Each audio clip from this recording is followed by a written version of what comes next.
y est, j'ai trouvé un studio et je vais pouvoir enfin faire une déco comme j'aime. Dis-moi si tu as besoin d'aide pour la peinture. En fait, je cherche plutôt une masse. Je pensais casser une cloison. Ouh là là, tu es sûr que tu peux faire de tels travaux en tant que locataire? Si vous êtes locataire, rien ne vous empêche de laisser libre cours à votre créativité pour aménager votre intérieur. Du moins dans une certaine mesure.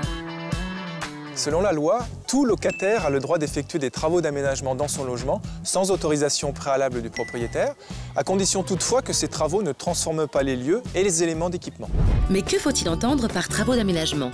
Repeindre les murs, même dans une couleur différente, changer le papier peint, installer des étagères, poser de la moquette par exemple. En bref, tout ce qui ne porte pas sur le gros œuvre.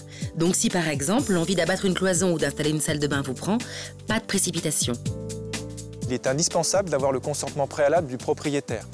La loi exige que cet accord soit écrit. Une fois ce dernier obtenu, sachez que, en fin de bail, votre propriétaire a le choix entre plusieurs options. Il pourra, à l'issue du bail, soit demander au locataire de remettre les lieux dans leur état initial, soit conserver les améliorations en versant au locataire une somme d'argent qui correspond au coût des travaux, matériaux et main-d'œuvre, ou à l'augmentation de la valeur du logement.